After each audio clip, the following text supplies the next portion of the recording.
Big guns, big tanks, big bosses, and big muscles. That's been the calling card of SNK Playmore's long-standing Metal Slug series. The side-scrolling shooter's proud tradition continues on the Nintendo DS in Metal Slug 7, promising more carnage and mayhem, but does this portable version come packing heat?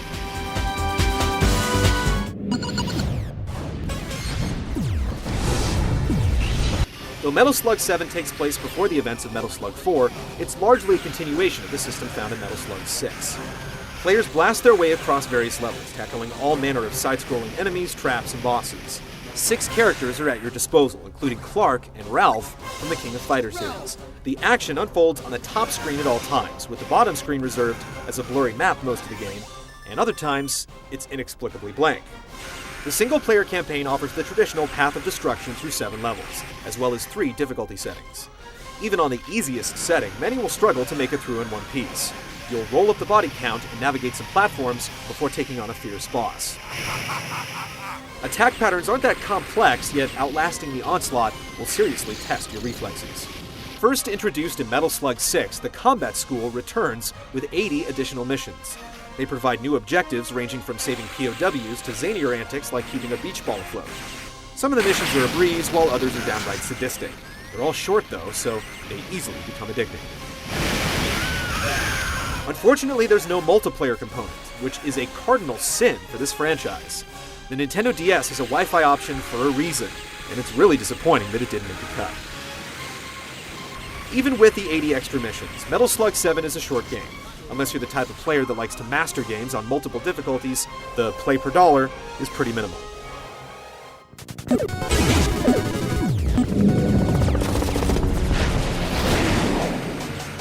Metal Slug 7 forgoes touchscreen input in favor of traditional controls.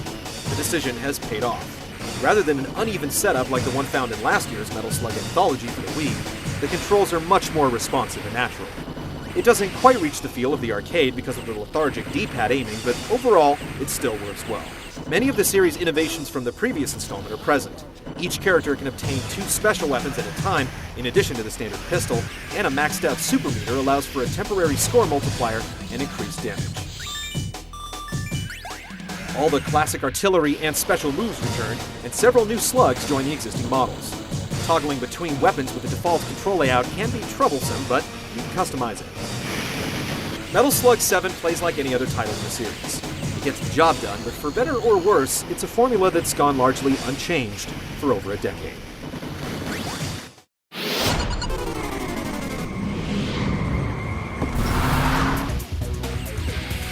The game's visuals don't push the envelope, but there's never any slowdown, even with the amount of action going on.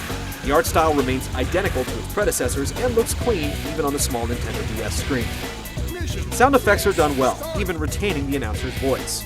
Much like the rest of the game, the presentation is exactly what you expect, with few improvements. Metal Slug 7 delivers a solid single-player experience, but the lack of multiplayer makes it one of the weaker games in franchise history. It's also coming to Xbox Live Arcade sometime in the near future, which could potentially be a better deal. But for those who want a quick action fix on the go, Metal Slug 7 answers the call.